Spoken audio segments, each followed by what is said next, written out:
Voy a presentar al padre Ramiro Sáenz. Es párroco de Nuestra Señora de Rosario en Malargüe, licenciado en Teología por la Pontificia Universidad Santo Tomás en Roma. Ha sido profesor de la Universidad Católica Argentina y del Seminario de San Rafael. Autor de algunos libros y artículos de teología e historia de la Iglesia. En esta oportunidad nos hablará de la escolástica, Santo Tomás de Aquino y el modernismo. Bueno, muy buenas tardes a todos. ¿Por qué el tema en el contexto de la Pascendi? Porque justamente el Papa, en la encíclica, hace referencia a que entre los remedios a todos estos males modernos, que en su irrupción en la Iglesia se llama el modernismo con todos los aspectos que tiene, uno de los remedios es volver a Santo Tomás. Ese volver a Tomás no es un tema nuevo. Hay una encíclica que es la Aeterni Patris, que, fue un acontecimiento importantísimo para la resurrección del tomismo de León XIII, pero no es la primera advertencia de la Iglesia, es una serie de advertencias. Creo que Santo Tomás es un milagro, uno de los tantos milagros en la historia de la Iglesia, de la teología, de la cultura cristiana. Es un milagro perenne, siempre fresco, y creo que interesa, es lo que trataré de hacer, ver cómo surgió Santo Tomás de Aquino, de dónde surgió. No es una figura aislada, sino que de alguna manera es la culminación, la cumbre de todo un proceso de grandes talentos, de una dirección y, si se quiere, de ciertas circunstancias de la historia providenciales. Bueno, cuando Cristo muere en la cruz, fíjense que en la causa de la muerte de Cristo estaba escrito en hebreo, en griego y en latín, y fue crucificado fuera de Jerusalén. Eso, más que una anécdota, es un hecho con un profundísimo significado, un sentido pleno. ¿Qué significaba eso?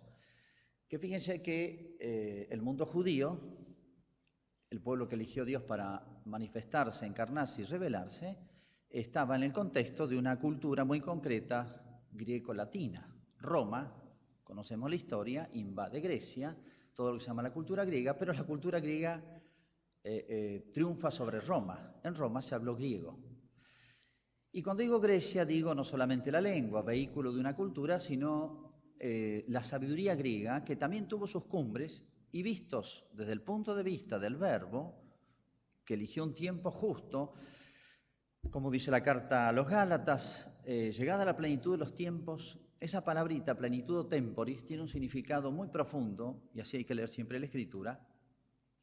No son circunstancias históricas casuales.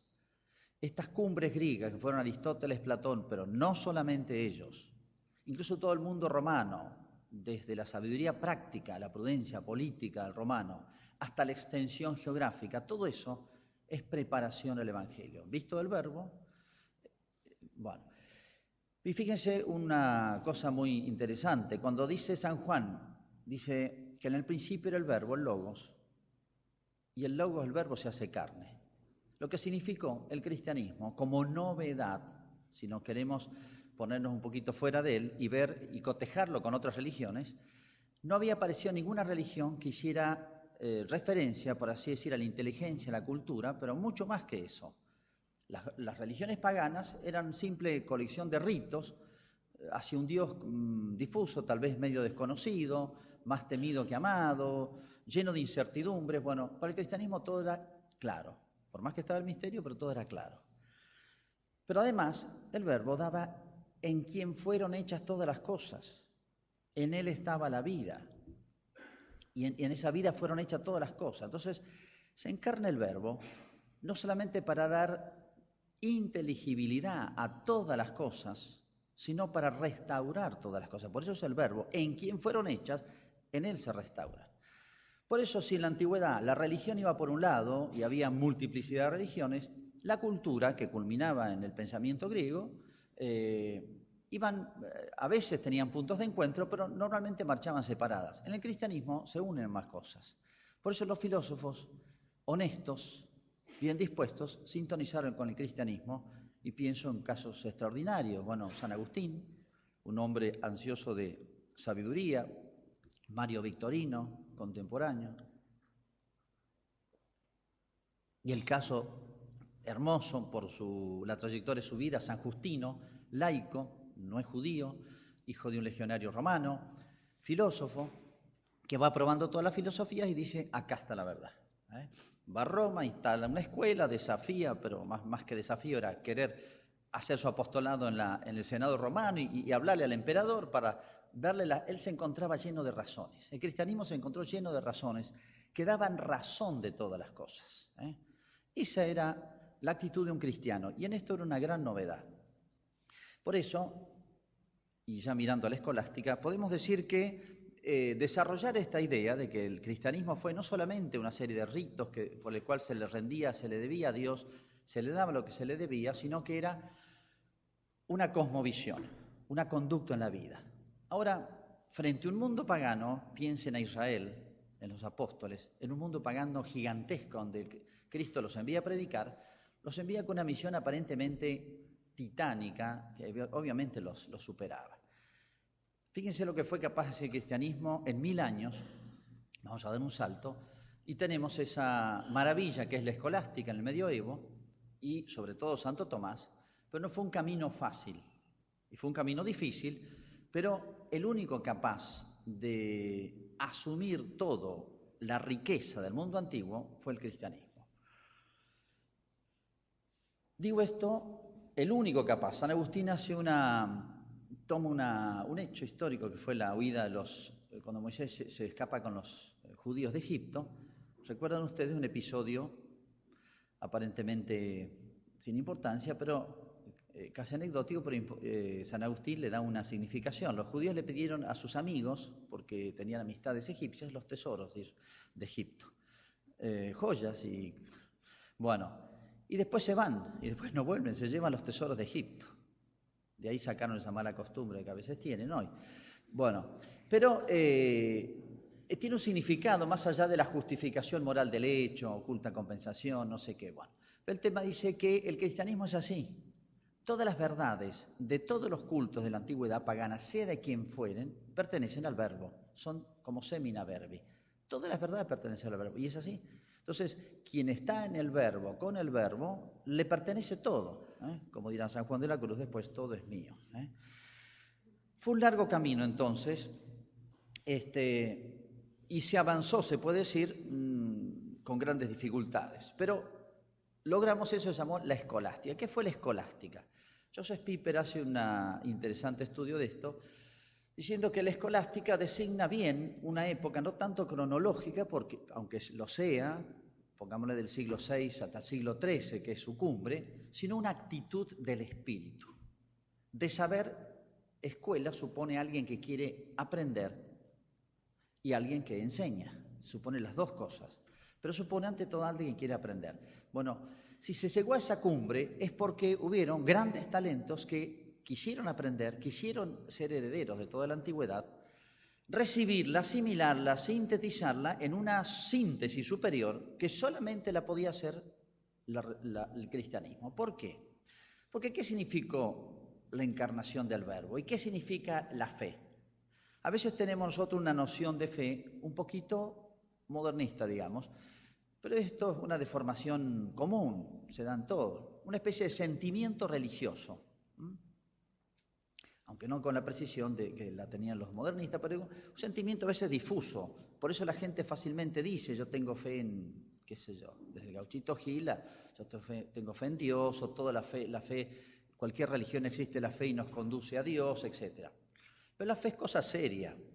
Lo que significó la fe y la fecundidad de la fe. O yo diría, la fe no me hace adherir a una fórmula, me hace adherir directamente, y es el primer contacto con Dios. Es el contacto con el Dios vivo. Quien se acerca a Dios es necesario que crea. O sea, la primera manera real de tocar a Dios, de tocar la verdad divina, es el acto de fe. O dicho con otras palabras, de un medieval, de Santo Tomás, dice: la fe y fíjense todo lo que significa esto. Dice, quedam impressio divine scientia in nobis. La fe es la impresión de la ciencia divina en nosotros. Es hacernos partícipes nosotros de la ciencia divina. Es ver todo, a Dios mismo, como Dios se ve a sí mismo, pero es ver todas las cosas y a nosotros con el pensamiento de Dios. Eso es la fe. Entonces es infinitamente más que un sentimiento. Es una luz, es una verdad que ilumina todo. Vosotros sois la luz del mundo. Entonces es capaz de iluminarlo todo. Fue un largo proceso y ahora voy a dar un salto para justificar lo que y para entender por qué voy a seguir este camino. ¿Qué pensaba el modernismo de la escolástica? Dice la Pascendi justamente que entre las cosas que detestan los modernistas, les cito alguna frase porque de la encíclica Pascendi, dice que relegan la filosofía de los escolásticos a la historia y la filosofía, como uno de los tantos sistemas que el tiempo ha envejecido. Entre las causas del modernismo, dice, subliman con palabras grandilocuentes la filosofía moderna y desprecian la escolástica.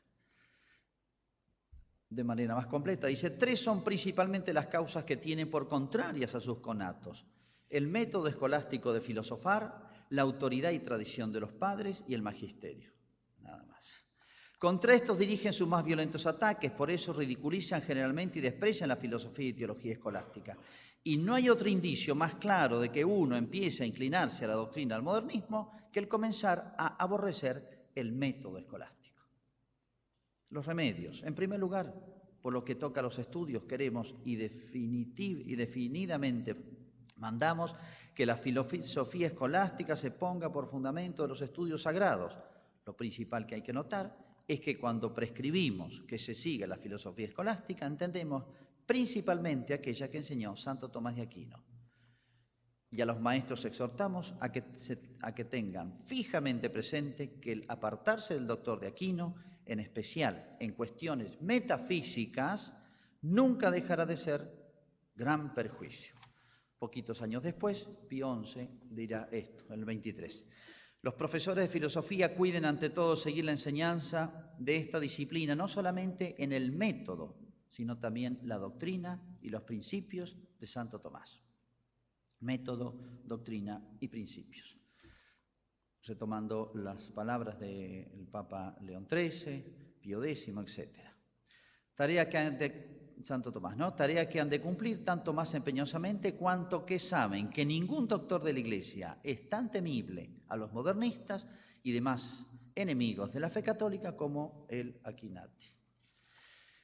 Este desprecio por la escolástica de los modernistas no es nuevo, es bastante antiguo. Fíjense, es un tema que ya empieza especialmente en el humanismo. Les leo 2 textos, uno de Erasmo de Rotterdam, un hombre significativo, y otro de Lutero.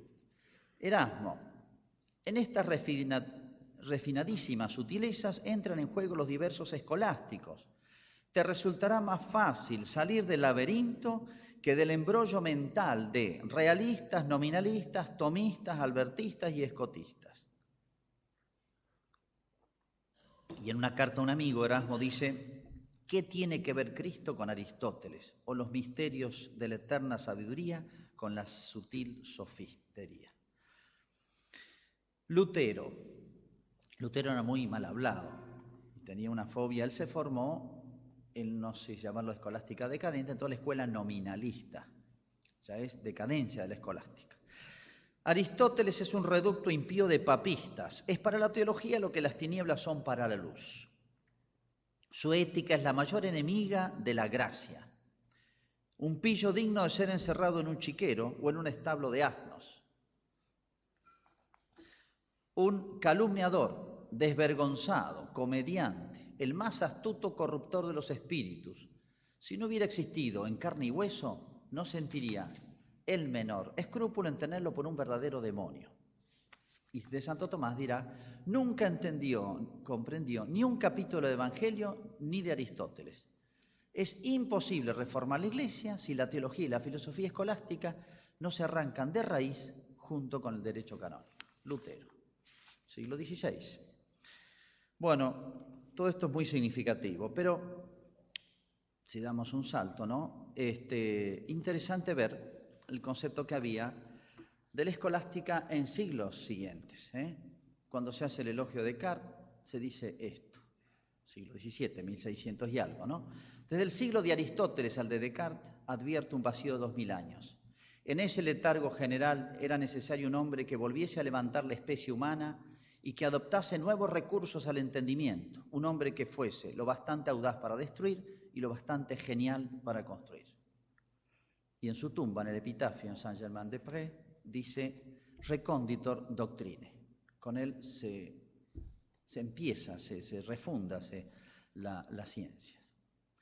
Para Hegel, en las lecciones de filosofía, es el extravío total del entendimiento, escueto y seco en las rugosidades de la naturaleza nórdico-germana. Así él dice, quisiera calzarse la bota de 7 leguas para saltar 1000 años que van del siglo VI al XVI. Y cuando llega Descartes, dice, como un marinero, poder gritar tierra. Interesante esta frase de Hegel, porque es toda una autoridad en el tema. Bueno, ¿qué pasa con la escolástica? ¿Qué tiene la escolástica que le tienen tanta fobia? Vamos a ver si tienen razón o no. Bueno, la escolástica, como decía, es ante todo una actitud del espíritu que se puso por obra.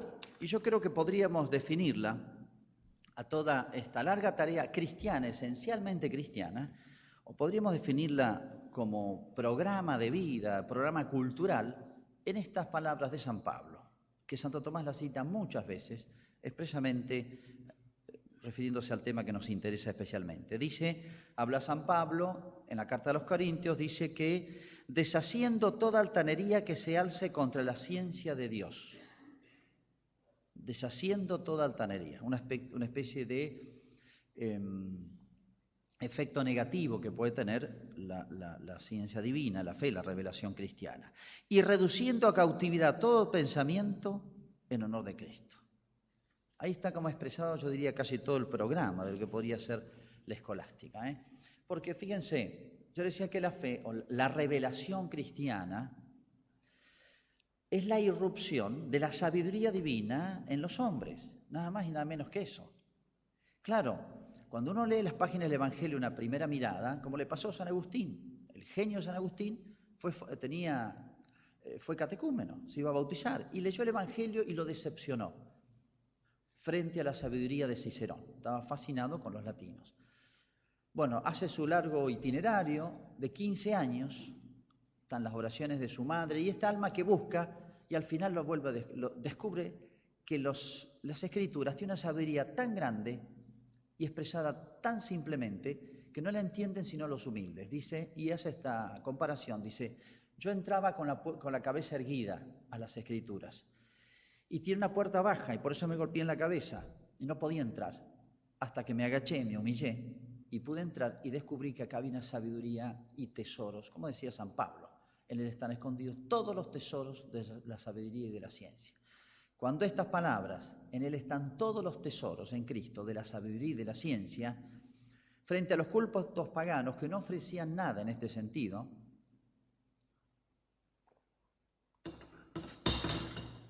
frente a la sabiduría de los sabios de la antigüedad, fíjense todo lo que significaba. San Pablo escribió en griego, así que era todo una puerta nueva que se abría. Digo, es un largo proceso, vamos a recorrerlo en los pasos más importantes. Boecio y Casiodoro, dos hombres claves en la historia. Fíjense que lo dejo a San Agustín, aunque es un poquitito anterior a esto, porque San Agustín pertenece al mundo romano, es un genio San Agustín. A veces se le asigna a él una especie de un platonismo, más bien neoplatonismo. Él no leyó a Platón directamente, a través de neoplatónicos. Es un genio independiente y creador, ¿no? Pero pertenece a otro mundo. Vamos, Boecio, siglo V, muere en el 525. ¿Por qué es clave Boecio? Boecio es de la familia de los Anicios, es romana. San Gregorio Magno también era de la familia noble, patricia romana. Es un romano que se va a estudiar en el siglo VI a la escuela de Atenas, poquito antes de que Justiniano después la cerrara. Y después va a la corte de Teodorico. Hay unos conflictos ahí, sospechoso, y lo ejecutan. Lástima. Pero es un romano que se va a instalar en la corte de un germano, arriano para colmo. Es un latino que estudia la cultura griega. Fíjense, está en la confluencia de esta etapa de la historia de Europa, donde parece que todo tambalea y sin embargo la que va a rescatar toda la cultura, esto es históricamente cierto, no es un prejuicio, que va a rescatar toda la cultura antigua va a ser el cristianismo. Boecio es un hombre lúcido. ¿Qué quiere hacer Boecio? Primero, fascinado con la cultura antigua, especialmente Platón y Aristóteles, él quiere trasladar la traslación antigua, la traducción de todos los escritos de Platón y Aristóteles al latín para que se puedan leer. Primera cuestión. Y no solamente eso, sino que él quiere hacer otra cosa. Él quiere demostrar que Platón y Aristóteles en el fondo estaban de acuerdo. Más allá de su lenguaje, sus oposiciones, sus críticas de Aristóteles a Platón. Bueno, esto es el que lo va a hacer, este programa, este deseo, lo va a poder cumplir muchos siglos después Santo Tomás. Él empieza a traducir y no alcanza a terminar. No obstante, lega a la humanidad conceptos elaborados ya genialmente, que aún hoy son referentes. El concepto de persona es de Boecio, el concepto de eternidad, el contraste entre eternidad y tiempo como dos modos de duración es de Boecio, aquel principio de lo que se recibe según es el recipiente, etc. Y él tiene una frase en una carta al Papa que es un programa que lo va a cumplir toda la escolástica, especialmente Santo Tomás. Le escribe así al Papa Juan, dice, conjuga en cuanto puedas la fe con la razón, conjuga en cuanto puedas fidem rationemque conjunge. Él no tuvo tiempo de hacer esto, pero inicia un proceso que lo van a tomar, lo van a heredar sus sucesores. Hay otro personaje que es paralelo de él, de la misma época y en la misma corte de Teodorico, pero es otro símbolo, fíjense, son personas paradigmáticas de la época, se llama Casiodoro. La misma época, bueno, un poquito después, pero él ve que la corte de Teodorico necesita un ámbito vital tranquilo para hacer su tarea. Entonces él se va al sur de Italia, funda un monasterio.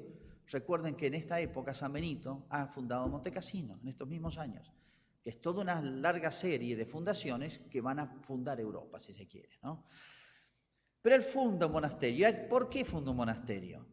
Y va a fundar varios, después van a heredar otros. Porque va a ser el lugar apto para poder hacer una tarea intelectual que necesita un espacio vital tranquilo y sereno para la contemplación y para esta tarea. Pero Casiodoro va a quedar su tarea casi reducida a lo siguiente, a recopilar la sabiduría antigua, sea de los griegos, sea de los padres de la Iglesia, toda la patrística. Bueno, está bien, podrá no ser una obra genial las instituciones, esta obra de Casiodoro, pero van a significar esta actitud que yo decía muy medieval, escolástica, recopilar. Uno para poder sintetizar, elaborar el pensamiento necesita ser heredero, aprender de otros. Esa fue la actitud.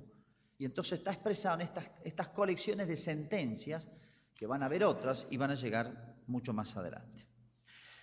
Tenemos otro personaje, probablemente de la misma época, importantísimo, yo diría todos estos personajes son providenciales, y muy conocido, se llama Dionisio Areopagita.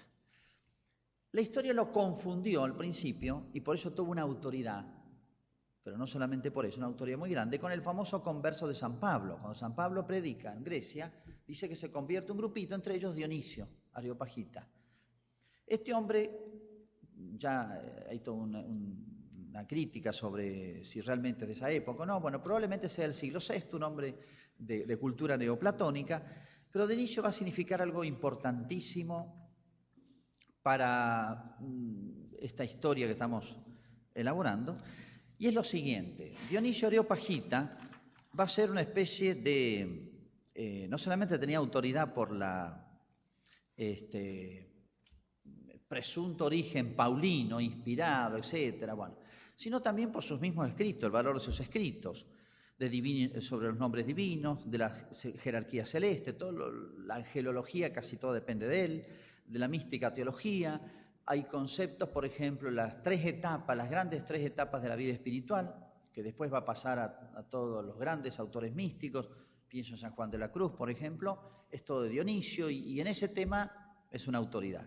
El concepto de jerarquía, El concepto de ordo romano va a ser superado con esto que va a introducir Dionisio Areopagita, el concepto de jerarquía celeste, etcétera, ¿no? La jerarquía de los seres, para después el concepto de analogía, etcétera. Pero sobre todo algo muy importante, que es como una especie de antídoto al racionalismo. Es lo que llamará teología negativa. ¿Qué es esto? Dice más o menos lo siguiente, Dionisio. De Dios tenemos que afirmar muchas cosas. Por ejemplo, que es un ser vivo, que hay vida en Dios. Pero en un segundo momento, como Dios trasciende todo, tenemos que negar que haya vida en Dios como la que estamos viendo. Y en un tercer paso, tenemos que afirmar que en Dios existe la vida en un sentido eminente. Bueno, estos tres momentos van a influir mucho en toda la teología medieval por el concepto de misterio.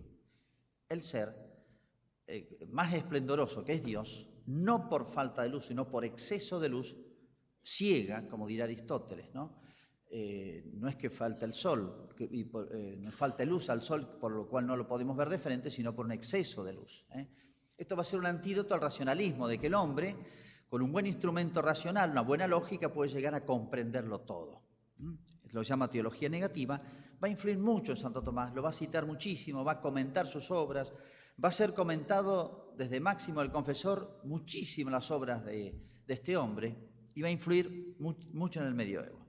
Estas palabras son de Santo Tomás, citando a Dionisio en la Suma Teológica al principio. De Dios no podemos saber lo que es, sino solo lo que no es. Tampoco podemos tratar de cómo es, sino más bien de cómo no es. Acá está literalmente Dionisio. Damos un paso más y llegamos ya casi a los tiempos de Santo Tomás con otro gran personaje que se llama Anselmo de Canterbury. En realidad él era italiano, un hombre cultísimo, monje. Este hombre tiene una confianza ilimitada en la razón. Y digo de paso una cosa importante. A veces tenemos la impresión de que todo el medioevo fue más bien un período donde la fe avasalló la razón. Y es exactamente al contrario. La gran tentación de la escolástica medieval hasta Santo Tomás fue justamente el racionalismo. Fíjense San Anselmo. San Anselmo es un hombre de fe, no podemos dudarlo, ¿no? Él tiene una confianza ilimitada en la razón. Y, por ejemplo, él decía, bueno, se encarna el verbo, pero si analizáramos bien, era necesario que se encarnara el verbo, porque hay que restaurar al hombre y todo fue hecho en el verbo, luego no hay nada mejor que el verbo. Entonces, uno puede extremar hasta tal punto estas razones de conveniencia, que dirá Santo Tomás, y hacer las razones necesarias. De manera tal que si yo extremo esto, llego a decir es necesario que en Dios hayan tres personas y es necesario todo. Y estoy ya en el racionalismo. Fíjense que a veces los límites no son tan fáciles. No obstante, Anselmo no es un racionalista, ciertamente, es un santo y la fe prevalece en él. Y él tiene un par de fórmulas que las va a retomar el Papa en la encíclica Fides et Ratio. Dos expresiones, pero no son solo expresiones, sino que es un poquito todo el pensamiento. Son hombres que expresan un modo de sentir medieval, que son todo un programa y una manera de ver estas relaciones fe-razón. Fides querens intellectum. La fe busca la intelección, la comprensión. Y por otro lado, credo ut intelliga. O sea, credo para entender. Acá está en estas dos fórmulas expresado, como les decía, un programa. Y fíjense, es tan natural esto. Esto el protestantismo lo va a negar. Fíjense la Virgen. Cuando la Virgen dice, ¿cómo podrá hacer esto si no conozco varón? Y cuando le dice a Jesús, ¿por qué nos has hecho esto? La Virgen pregunta, la Virgen indaga, está inquiriendo, no está cuestionando ni al ángel ni a Jesús. La fe asienta en la inteligencia y la inteligencia no queda anulada por la fe, queda potenciada, queda iluminada. Entonces, es propio del cristiano creyente que la luz de la fe lo mueva a querer comprender más, indagar más, siempre respetando el misterio. Es un difícil equilibrio entre la razón y el misterio, ¿no?, de la revelación cristiana. Pero no puede haber oposición, en todo caso hay complementariedad. Y aprovecho para aclarar otra cosa. Santo Tomás, y bueno, largo esfuerzo de precisión entre la razón y la fe. La razón era la asunción de toda la cultura antigua, que realmente fue fundamentalísima. Vamos a ver cuando entra Aristóteles, el lío que se va a armar. Pero hay que relacionarlo a la fe. ¿Qué significa la revelación cristiana? Entonces significa, y adelanto cosas que va a resolver Santo Tomás definitivamente, por un lado, mostrar un camino. La fe me dice en Dios hay tres personas. Y es como si le dijera la fe, la revelación, a la razón, tenés que investigar esto. No te anulo, no te impido, no te prohíbo investigar, al revés. Deseo que investigues esto hasta donde se puede explicar. En Cristo hay una persona y hay dos naturalezas. Explícame esto, ¿cómo puede darse? Hay que distinguir entre naturaleza y persona. En la Eucaristía está presente Cristo, pero los accidentes permanecen, el mismo color, el mismo sabor, el mismo tamaño. Tenés que explicarme y demostrarme, te muestro el final del itinerario intelectual, tenés que demostrarme que aquí es separable la sustancia de los accidentes. Entonces, la fe no anula la razón, pero la ayuda, indicándole el camino, proponiéndole objetos que tal vez nunca se hubiera planteado. De hecho, el gran tomista Etienne Gilson demostró, haciendo estudios extraordinarios de todo el medioevo, que de hecho, de facto, esto no es un a priori deseable por los cristianos, sino que es históricamente así. El cristianismo hizo desarrollar la filosofía antigua a una cumbre, y estas palabras textualmente son del Papa León XIII, a una cumbre que no hubiera podido alcanzar sola. Entonces la fe le muestra el camino, le dice allá, pero le dice esto no puede ser. También le corta el camino. Es el texto de San Pablo, deshaciendo toda altanería. O sea, si la razón, aparentemente razonando bien, me llega a una conclusión que es contraria a la fe como ciencia superior puede decirle, no, aquí te has equivocado, revisa, en algún lado hay un error. No pueden oponerse. Sigo. Viene un personaje típicamente medieval. Uno piensa que este personaje no es medieval, pero es una tentación medieval. La tentación medieval fue más la de la razón que la de la fe. Es Pedro Abelardo, es un personaje muy especial, un hombre también muy inteligente, fascinado por la lógica de Aristóteles, que es la que primero se conoce y por ahora la única. Pedro Abelardo sostiene que todos los misterios pueden con la dialéctica ser penetrados, explicados. Y estoy citando a San Bernardo, que fue quien se opuso hasta físicamente a una especie de disputa pública y que después un concilio regional francés lo condena a Abelardo. San Bernardo le dice esto: cree poder comprender con la razón humana todo lo que Dios es. Este era, si se quiere, el espíritu era un hombre muy soberbio. Lo que dice la encíclica Pascendi, que detrás, a modo yo diría de causa dispositiva del espíritu modernista, más allá de los enunciados, doctos, filosóficos, teológicos, etc., detrás, como causa dispositiva en el alma, está el espíritu, que es un espíritu de la soberbia, ¿no? Lo dice el Papa San Pío X.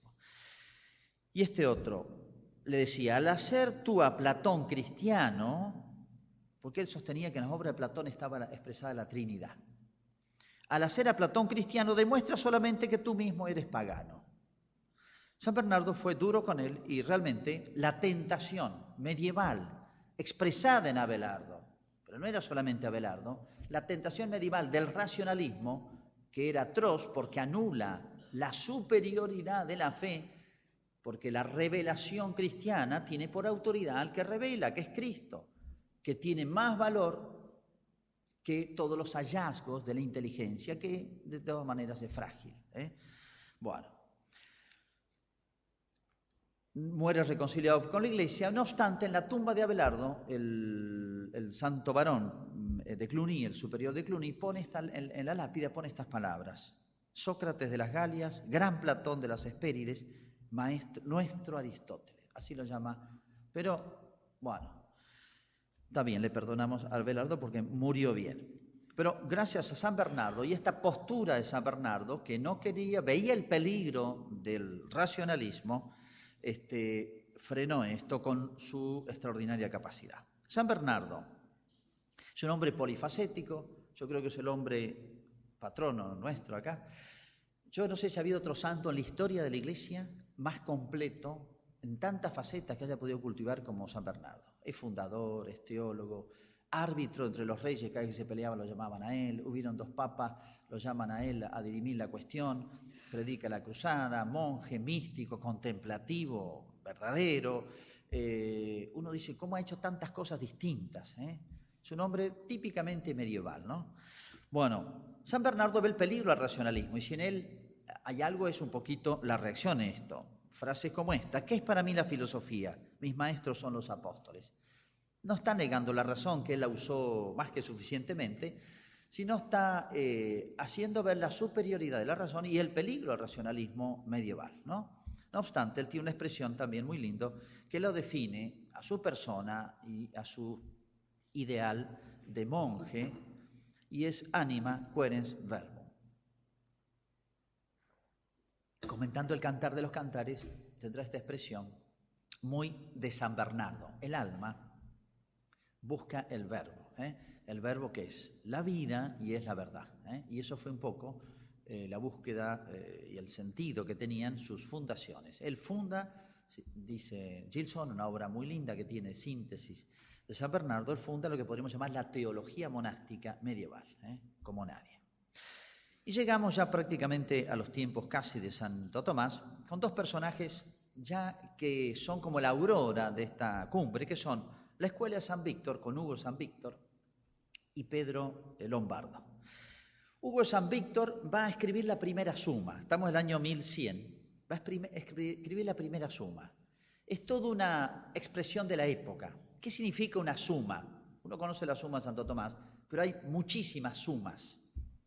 ¿Qué significa la suma sino ya sentirse en capacidad de hacer una síntesis, lo cual significa un principio unificador que dé a todo ese corpus, unidad y organicidad de todos los saberes, teológico, filosófico, cada uno con su método, e incluso de las ciencias experimentales que llamaríamos hoy, ¿no?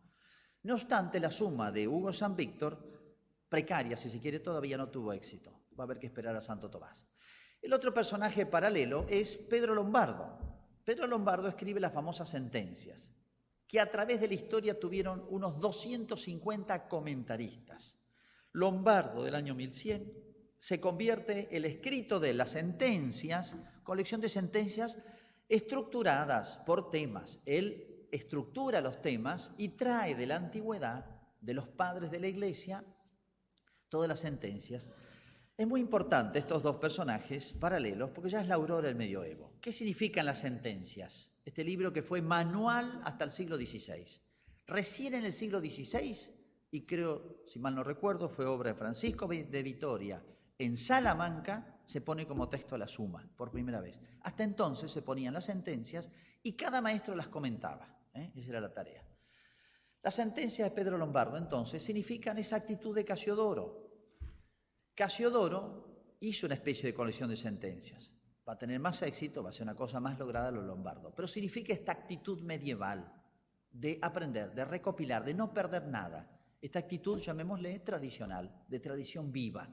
Es verdad, esos textos hay que después leerlos. La lección antigua, medieval, era leerlos, no literalmente, materialmente, sino explicarlos, ponderar cada palabra, coordinarlos con otros. Eso está en el programa de Pedro Lombardo. Hay que armonizar los textos. Si ustedes leen Santo Tomás, él nunca opone un padre a otro, por más que hay sentencias a veces que no serían del todo armonizables, pero él busca la armonía entre ambos, porque parten de una base de que el saber verdadero que venga de la revelación o de la recta razón no pueden estar opuestos y siempre tratan de salvar la propuesta. Llegamos así prácticamente a la cumbre, ¿no? Y aquí hay que hacer una especie de corte porque ocurre un hecho histórico, cultural, que sacudió toda Europa. Y nos sorprende que ocurra en este momento porque nos resulta familiar, y es la irrupción de Aristóteles. Aristóteles no se conocía más que por la lógica, por citas, por algún comentador lejano, pero no directamente. Hay toda una historia, ¿por qué viene por los árabes? A partir del 1200, para poner una fecha redonda, y por obra de traductores, sobre todo españoles, un obispo de España, en Toledo, hace una escuela de traductores antes de 1200, 1150, una escuela de traductores y traslada del árabe, del griego, del hebreo al latín, traslada las grandes obras de la antigüedad que venían por ellos. Esto es muy importante porque esto va a marcar Europa. Entra Aristóteles. ¿Qué significaba Aristóteles? Significaba una cosa totalmente nueva. La antigua patrística aparentemente era más afín, por el sentido de la trascendencia, etc., por un lado a Platón o los neoplatónicos, sin ser dependiente total de alguno de ellos. En todo caso tomaban algunas cosas, pero siempre leídos a la luz de la revelación cristiana. Esta había sido la tarea de los antiguos padres. Pero entraba Aristóteles con comentaristas como Avicena, que era persa del siglo X, Averroes, que va a causar muchísimos problemas a todo el medioevo, el averroísmo, nacido en Córdoba, España ya, Averroes, comentarista árabe de Aristóteles, importantísimo, y Moisés Maimónides, un judío, también cordobés, de la Córdoba de España, de la misma época. Curioso, ya Maimónides, un hombre muy creyente y piadoso, cuando introduce a Aristóteles, un hombre talentoso, se da cuenta que esto puede cuestionar la fe. Es un judío creyente y piadoso. Entonces escribe un libro, Guía de Indecisos, como diciendo, tengan cuidado porque esto no tiene que hacer derribar la fe, tiene que armonizar con la fe. Fíjense, un judío se plantea el mismo problema que se va a tener que plantear allá el medioevo. Bueno, y llegamos a un personaje decisivo también, que es San Alberto Magno. San Alberto Magno es otro medieval al estilo San Bernardo, polifacético, que realmente uno lamenta que no se conozca más porque su discípulo Tomás de Aquino lo ha eclipsado. San Alberto, alemán, es el primero que toma toda la obra de Aristóteles, la comenta, más otros tratados como Dionisio Areopagita, de Boecio, etc. Fíjense que Aristóteles cuando llega es filosofía pura, ya no es el Platón cristianizado, neoplatonismo que llega a través de los padres. Aristóteles llega crudo, se puede decir, y a través de comentaristas árabes. Y los escritos de Aristóteles causaron estupor. Tanto es así que hay una serie de condenas del año 1210 hasta 1250, una tras otra, tanto de la Universidad de París, que era el centro cultural más grande de Europa, como de la Santa Sede. Prohibido leer a Aristóteles, o muchas observaciones antes de leer a Aristóteles, que ya había llegado. ¿Por qué? Y Aristóteles parecía cuestionar, por ejemplo, la creación no estaba presente en las obras de él, y algunas otras nociones, y podía fascinar porque ya no era la lógica simplemente, era la física, había toda la antropología, estaba ahí, en las obras de Aristóteles, estaba toda la metafísica, había una cosmovisión, podía ser un sustituto pagano, paganizante, de la fe, de la cosmovisión cristiana. Pero Alberto Magno se da cuenta que acá hay una sabiduría extraordinaria y él asume todo Aristóteles. Parece que las condenas fueron de facto poco observadas, tanto es así que San Alberto y luego Santo Tomás van a citar a Aristóteles, van a manejar los escritos sin ningún problema, o sea, fueron más bien advertencias. San Alberto va a tomar toda la obra y la va a comentar, y la va a dejar en 40 tomos. Es un hombre polifacético también, fue superior provincial, fue obispo de Ratisbona, recorrió toda Europa, y Alberto deja una herencia extraordinaria. Primero, asumir a Aristóteles, purificarlo, corregirlo, pero es un instrumento extraordinario para el programa de Boecio y para el programa que se habían propuesto los escolásticos anteriores. Ese programa que decía Boecio, hay que tratar de unir la razón en cuanto puedas con la fe. Y fíjense, San Alberto Magno, en primer lugar significa eso. En segundo lugar, San Alberto Magno es lo que podemos llamar hoy un científico. Sus escritos abarcan incluso sobre los vegetales, sobre los animales, sobre los volcanes. Él insistía mucho y Aristóteles sintonizó con Aristóteles, y esto es muy medieval, la capacidad de observar las cosas tal cual como son, lo que llamaríamos hoy el método experimental, analizar las cosas. Y San Alberto ya deja establecido perfectamente el método experimental. Dice, si yo quiero saber cómo son los animales, de nada me vale una autoridad de Aristóteles ni de la Escritura. Demuéstrenmelo, díganme quién lo ha visto, descríbanmelo, y eso tiene valor. Esto es lo que se llama el método de cada ciencia. La ciencia experimental tiene su método, la filosofía el suyo y la teología el suyo. Esto es importantísimo para no confundir los saberes. Dice un autor, historiador de la ciencia, muy bueno, que si se hubieran seguido los principios orientadores filosóficos de San Alberto Magno para la ciencia experimental, la humanidad se hubiera ahorrado 2 o 3 siglos de errores en este campo. San Alberto Magno. Y digo también de paso, tanto que se habla de ese mito que se ha creado, de que la Iglesia, la fe, la revelación cristiana está contra la ciencia, lo nombró patrono de los científicos, Pío XII. San Alberto Magno es un hombre que tiene toda la ciencia de la época, y es más, él sugirió al superior general de su orden que los seminaristas, hoy impracticabilísimo, para poder acceder a la teología tienen que estudiar antes toda la filosofía y toda la ciencia empírica, toda, para darle el realismo, para evitar que la ciencia se convierta en pura dialéctica y pensar que todo se arriba con juegos dialécticos, con la sola lógica, sino para adquirir el sentido de la realidad. Aristóteles significaba eso, las cosas son como son, las cosas tienen su verdad intrínseca, tienen su propia naturaleza, su propia luz. Eso era Aristóteles, y esto ayudaba mucho el valor de la naturaleza en sí. Aristóteles tiene tratados sobre estas ciencias, muchos, ¿no? Entonces, es como el descubridor de la naturaleza. Es la época en que empiezan a hacer todo el método de lo que llamaremos después de la ciencia moderna, científico. Fíjense, llegamos a este momento y nos encontramos en París, que es el centro cultural de toda Europa. Todo lo que pasaba en Europa pasaba por París, la Universidad de París. Tenemos, se puede decir, 3 grandes escuelas aquí frente a esta relación entre la fe y la razón, que no era poca cosa, porque aquí iba a significar todo el futuro de la teología, de la razón, etc. En primer lugar, lo que se llama la escuela agustiniana,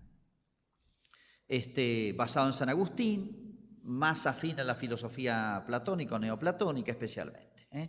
Bueno, esta va a ser fuertemente defendida especialmente por los franciscanos. Segundo lugar, el aristotelismo averroísta. El aristotelismo averroísta, el aristotelismo crudo, cuyo principal defensor era un tal Siger o Sigerio de Brabante, que se va a enfrentar durísimamente, ¿con quién se va a enfrentar? Santo Tomás. Bueno, las tesis del aristotelismo averroísta, aristotelismo crudo, que podríamos decir antecesor del racionalismo moderno, el aristotelismo de Sigerio de Brabante va a motivar después condenaciones muy duras de la Universidad de París, de la Universidad de Oxford, y lo va a arrastrar en algunas proposiciones al pobre Santo Tomás, que no tenía nada que ver. De aquí va a salir después el famoso Marsilio de Padua, que va a proponer la separación de Iglesia y Estado total, y estamos en el siglo XIII, XIV, comienzo del XIV. Y del aristotelismo averroísta va a salir una teoría atroz, que es la de la doble verdad. Ellos eran, en algunas conclusiones de Aristóteles, eran contrarias a la fe. En vez de decir, la fe tiene prioridad, la revelación tiene prioridad, hay que corregir esto, está mal hecho el razonamiento, decían, yo acepto la verdad de fe, pero la autoridad de Aristóteles es muy grande. De manera que aceptaban las dos cosas a la vez. Es la famosa teoría de la doble verdad. Bueno, y la tercera postura era de Santo Tomás, que va a ser novedosa. Todo el mundo a veces piensa que Santo Tomás llegó aceptado por todos, en medio de un mundo fácil. A Santo Tomás, que enseñó en París y después se fue, empiezan los averroístas, era el autor de moda. Han visto que hay modas en el lenguaje, en la ropa, en las costumbres, y hay modas intelectuales. El liberalismo fue moda del siglo XIX y son modas de ideas. Bueno, igual que las doctrinas izquierdistas, son modas intelectuales. Y muchas veces todo el estudiante propio del joven, que a veces quiere la novedad, la rebeldía, entonces fácilmente se adhiere a eso. Fue una batalla campal, pero campal física, en la universidad medieval, entre los averroístas contra Santo Tomás. Bueno, y era la moda Sigerio de Brabante. Arrastraba muchísimo, casi todos los estudiantes de la Universidad de París. No fue fácil el tema. Cuando se arma este lío, lo traen a Santo Tomás. lo llaman a San Alberto Magno y él ya está muy viejo, entonces lo manda a traer a Santo Tomás para que enfrente a los averroístas. Y él se va a enfrentar y tienes cuestiones disputate con ellos, etc., ¿no?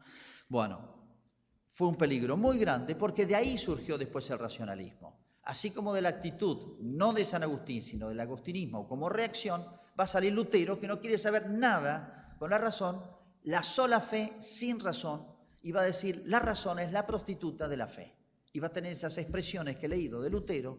Entonces el fideísmo puro va a ser heredero de esta corriente que no supo asumir Aristóteles, corregirlo, purificarlo y hacer de eso un instrumento extraordinario. Y el opuesto va a salir toda la corriente racionalista que por ahora la doble verdad, pero el paso siguiente es la fe es una enseñanza débil, es una luz débil, la luz verdadera es la de la razón. De ahí va a salir toda la filosofía de la Ilustración. De ahí la importancia de lo que hizo Santo Tomás. Genial, en medio de estas dos posturas aparentemente irreductibles, no fue fácil de Santo Tomás. No se lo dio todo San Alberto Magno, su maestro. Fue un creador Santo Tomás, fue un innovador Santo Tomás. Tanto es así que de los otros dos bandos lo cuestionaban a Santo Tomás. Entonces fue originalísimo Santo Tomás.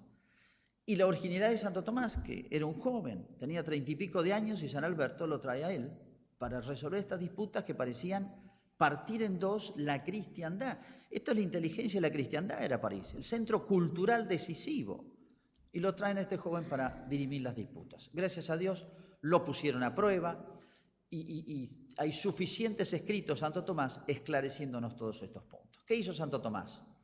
La famosa síntesis, y eso es lo que voy a tratar de explicar, aunque es muy difícil de explicarlo. En primer lugar, ¿qué es lo que hizo Santo Tomás? La distinción de la razón y la fe y sus métodos.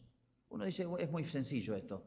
No era tan sencillo cuando uno se mete en los temas y uno ve los razonamientos y las argumentaciones.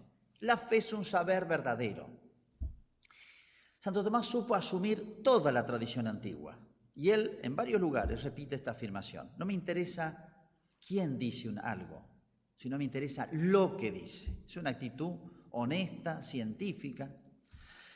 Por ejemplo, Santo Tomás es el primero que en la historia, hay 1000 originalidades de Santo Tomás. No es todo heredado, sino ahí está el genio de él, porque supo ser heredero creó. Por ejemplo, el estatuto de la teología como ciencia, recién lo establece Santo Tomás, y en base a una idea de Aristóteles, porque dice, ¿cómo hago para hacer no es que lo quisiera fabricar artificialmente, pero él se pregunta, ¿es ciencia la teología? ¿Es ciencia la botánica? Sí. ¿Es ciencia la filosofía? Sí. ¿Es ciencia la teología? Toma un concepto de Aristóteles que es el de ciencia subalterna y dice sí. Hay ciencias que toman sus principios, de ahí arrancan, de las conclusiones de otra ciencia.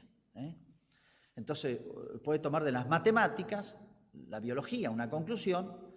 Bueno, entonces la ciencia teológica es ciencia porque toma sus principios, son los artículos de la fe, que es la ciencia de Dios y de la Iglesia triunfante, de los bienaventurados.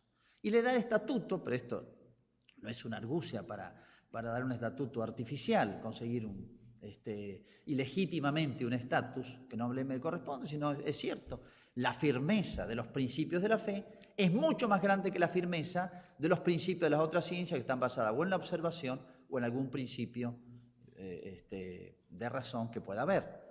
Porque el punto de donde arranca la ciencia teológica es la ciencia divina. Es la más cierta de todas y por eso es la más firme de todas y la superior. Entonces, le da estatuto de ciencia a la teología y su método. Y su método. A la filosofía, que ya lo tenía, le define su campo. Y a las ciencias experimentales, sobre las cuales Santo Tomás se ocupó menos que San Alberto. Pero, no obstante, tiene textos importantísimos para mostrar que tenía claro el espacio, el ámbito que le correspondía y su propio método. La distinción de fe y razón. La superioridad de la fe como ciencia y que no va en contradicción con la razón, sino que le fija, como yo le decía, le dice, tenés que distinguir mi distinción real entre sustancia y accidente y la filosofía tendrá que hacerlo.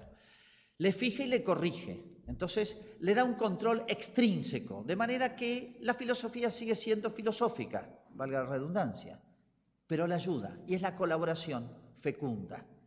Eso hizo que la filosofía llegó y la teología llegó a una cumbre, dice el Papa León XIII, que nunca lo había alcanzado, ni soñó en alcanzar jamás con Aristóteles. Es más, muy bien dicen los comentaristas de Aristóteles y de Santo Tomás que Aristóteles estaría mudo si Santo Tomás no lo hubiera, por así decir, rejuvenecido, resucitado, rescatado de la antigüedad. El realismo ontológico aristotélico, otro gran secreto, por así decir, de esta cumbre que es Santo Tomás. Realismo ontológico, la estructura del ser y del conocer. Y aquí los grandes principios que los papas dicen que hay que volver a esos principios. Primero, la distinción de esencia y existencia, que según los mejores tomistas es la más decisiva, la más clave, y la toma de Avicena, Santo Tomás. Se le insinúa a Avicena. Y eso es fundamental para comprender el esse divino, el ipsum esse subsistens, el ser por excelencia que es Dios, y que le hace comprender filosóficamente a Dios, pero a su vez, sin negar el misterio, sintonizarlo con esa fórmula aparentemente dicha así al paso en el medio del Deuteronomio, que no es un libro filosófico, yo soy el que soy. Esa fórmula dicha a Moisés, cuando Dios le explica a Moisés quién es su nombre, yo soy el que soy, es el ese por excelencia. La distinción esencia y existencia, decisiva para entender la creatureidad, etc. El gran principio, el principio de causalidad, y todos los órdenes, la causalidad primera, causalidad segunda, etc. Y otras causalidades, que son todos principios que toma de, por ejemplo, la humanidad de Cristo, cómo se relaciona a la divinidad. Entonces, es un instrumento, y toma de Aristóteles el concepto de instrumento unido, instrumento separado, etc. Entonces, la humanidad de Cristo es un instrumento unido, son términos filosóficos, instrumento unido, instrumento vivo, pero es nada más y nada menos que el hombre perfecto que asume el verbo para transmitir y ser fuente de todas las gracias y ser mediador. El concepto de causa instrumental y causa principal le sirve para explicar la acción, para explicar un problema cristológico muy serio. El concepto de participación, basado en el concepto de causalidad, el concepto de analogía, estas son las grandes nociones, los grandes principios que Santo Tomás, algunos con originalidad de él, porque él no es un heredero puro, sino que va purificando, Aristóteles, etcétera, los comentadores, y esto le va a dar toda su coherencia y su armazón. El realismo cognoscitivo, lo primero que se conoce es el ente, y en el ente la esencia y la existencia, lo decisivo es el ese, respecto al cual la esencia se comporta como potencia, pero lo que le da actualidad a la esencia, la que le hace ser es el ese, y si me remonto del ese en ese, llego al ese, el ens AC, que es Dios, entonces se me abre la puerta del ser, o sea, de todo, de la realidad, por así decir, contrario al subjetivismo y al subjetivismo trascendental, fuente de todo, como es la filosofía moderna, que parte del sujeto. Descartes parte del sujeto, desconoce las cosas, dudo y arranco de mi propia interioridad, subjetividad, y no se puede salir más porque termina siendo pensamiento de sus pensamientos. Y así llegamos a Hegel. Por eso Hegel decía, con Descartes empieza la filosofía. Es como un estómago que nunca se llena, entonces no puede digerir nada, porque está dentro de su propia subjetividad. Bueno, por eso Santo Tomás va a ser perenne, universal, es la única filosofía y teología abierta, capaz de asumir todo, tema que retoma el Papa Juan Pablo II en la encíclica Fides et Ratio. Es el único sistema abierto, contrariamente a lo que se parece o a lo que nos acusa, capaz de absorber todo, porque mientras sea, es capaz, todo ser, por así decir, tiene las puertas abiertas a Cristo y a la síntesis filosófica teológica de Santo Tomás. Volvamos un poquito atrás. 1277, el averroísmo ha avasallado la universidad. Hay una condena durísima de Oxford y de París. Esto va a paralizar realmente la frescura, el avance, los logros de Santo Tomás, y va a quedar fijada las escuelas. La escuela tomista va a seguir. Santo Tomás ya ha muerto para venir a resolver los temas ahora con los averroístas. No está Santo Tomás. El pobre Alberto Magno ya casi va a morir en esos tiempos. En 1277 se condena las tesis averroístas y esto va a ser decisivo en la historia de la cultura medieval. No está un genio como Santo Tomás para resolver y dirimir. En esta condena fue arrastrado con 5 o 6 proposiciones Santo Tomás, pero viene San Alberto a defenderlo. Quedó claro que no tocaban a Santo Tomás. Pero ¿quién va a resolver ahora los grandes temas? Aquí empieza la decadencia de la escolástica. 1277 es como una fecha histórica. El agustinismo, que no tiene la culpa San Agustín, va a seguir después con Duns Scoto, etc., y va a terminar en una especie de irracionalismo. Scoto dirá, de la escuela franciscana, Scoto dirá que Dios, la libertad divina es tan excelsa y absoluta que puede hacer cosas que sean irracionales. Entonces, es una especie de irracionalismo, ¿no? Bueno, y por otro lado, va a surgir las corrientes nominalistas que desconfían de la capacidad de la razón para conocer, etc. Entonces tenemos un Lutero, y volvemos a lo que les leí al principio, un Lutero que no quiere saber nada con la razón. Pero curiosamente Lutero, que niega la razón, pone un principio moderno, decisivo, que es padre o abuelo de Lutero. Es el principio de la subjetividad. Claro, todo lo de la razón es mala porque la razón está intrínsecamente corrompida. Pero yo soy el intérprete, el receptor, el intérprete de la revelación divina. No hay mediaciones, soy yo. Mi subjetividad va a ser el que decida si qué me dice Dios en este texto. La sola escritura, pero el solo sujeto. Ya no está la autoridad magisterial, no está la razón, no están las cosas. Es la subjetividad. Lutero o la corriente protestante heredera de este fideísta, heredera de este pensamiento antirracionalista, termina poniendo las bases del racionalismo absoluto, por un camino. Bueno, esta es la decadencia entonces, ya no está Santo Tomás, pero hay que volver a Tomás. Porque ahora vienen los escolásticos, empiezan a pelear entre ellos. Pecan por un lado, Egidio Romano defiende a Santo Tomás, lo defiende mal, porque ya no sostiene las tesis tomistas, no está Santo Tomás, pero queda la herencia de Santo Tomás. Al día siguiente de la muerte de Santo Tomás, todas estas escuelas que podemos llamarlas escolásticas, pero ojo, Guillermo de Occam, vinculado a Duns Scoto, es un fraile franciscano y es todo un símbolo, la contrapartida de Casiodoro. ¿Se acuerdan ustedes? Casiodoro se escapa de la corte de Teodorico y va a un monasterio y ese monasterio representa a la iglesia. La iglesia salvó la fe, la revelación cristiana, salvó la razón. Y no solamente la razón filosófica, la razón científica, que conoce la realidad de las cosas, la ciencia moderna, digamos. Pero Guillermo de Occam, fraile franciscano, huye del convento y se refugia en la corte de Luis de Baviera, del imperio. Es el final del medioevo. Es todo un símbolo, Casiodoro, y es todo un símbolo este hombre. Huye del convento y se va a la corte. Occam va a fijar ya los principios de lo que va a ser después el racionalismo moderno, etc. Él y su compañero Marsilio de Padua, va a ser el que proponga, Marsilio de Padua, siglo XIV, ahí nomás, va a proponer la separación iglesia-estado, que es todo un símbolo, la separación y el divorcio definitivo de la fe y la razón. Desastroso por las consecuencias que va a tener en toda la cultura occidental. Bueno, así como decíamos, siguiendo la imagen de San Agustín, que los judíos se robaron los tesoros de Egipto y con todo derecho porque pertenecían. Ahora podemos decir que va a ocurrir lo contrario, que los egipcios se quedan con los tesoros de Israel. Entonces, la razón moderna, independizada, autónoma, va a tomar los principios de la fe y se va a transformar en una pseudo-religión. Porque el idealismo, el subjetivismo trascendental moderno, el idealismo moderno, pretende ser un sustituto, no trabajar a la par, como haría un medieval creyente, trabajaría con su filosofía a la par de. No, ahora es el sustituto de. Es el sustituto de. Entonces, ahora la filosofía, no hay otro saber de la fe, de la revelación, es el único saber, el saber absoluto. Y que termina en Descartes, muy lindo el análisis de Maritain, el hombre cartesiano es el ángel.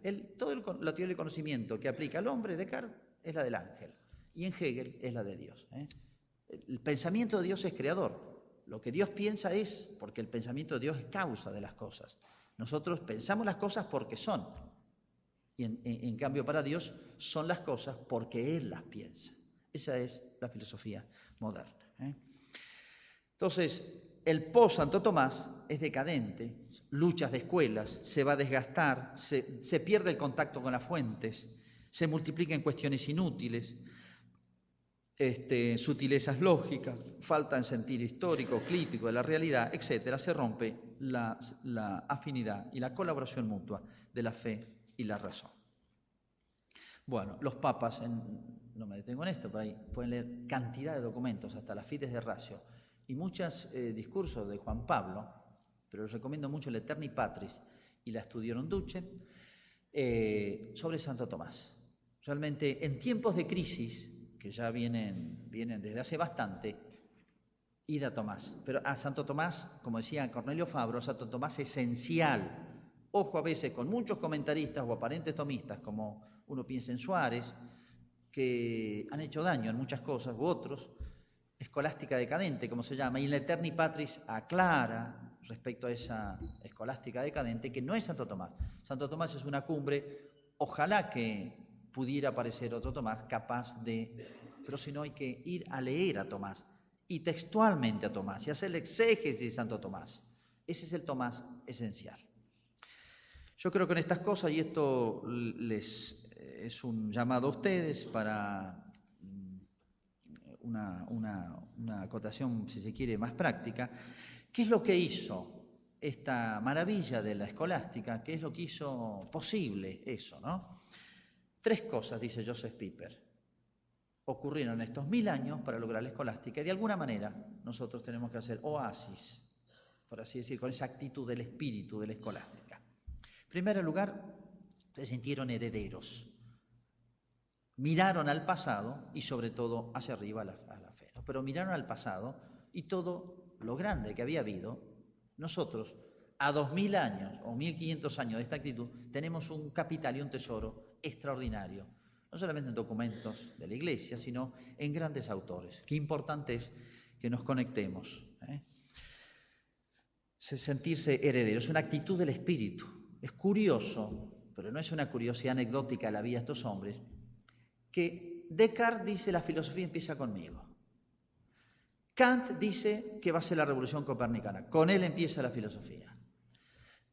Hegel dice conmigo empieza la filosofía. Husserl, conmigo empieza la filosofía. Marx, hasta ahora los filósofos, pero desde ahora conmigo. Hasta el acta de defunción de la filosofía que lo firma la posmodernidad. Se acabó la filosofía, hemos muerto. Y el acta de defunción la firma ella misma. Es el final de una era. Pero fíjense qué paradoja, esto es una ironía de la historia. La Ilustración, que allá por Descartes en adelante, etcétera, pensó que independizando del ser de la fe, ahora empezaba la luz, porque nos libramos de la esclavitud de la fe, que es superstición, que es ignorancia, que etcétera, que nos han acusado de ir contra la ciencia, etcétera. La Ilustración termina diciendo, muere la razón. Con nosotros muere la razón sola murió. Eso es un proceso histórico que está a la vista nuestra.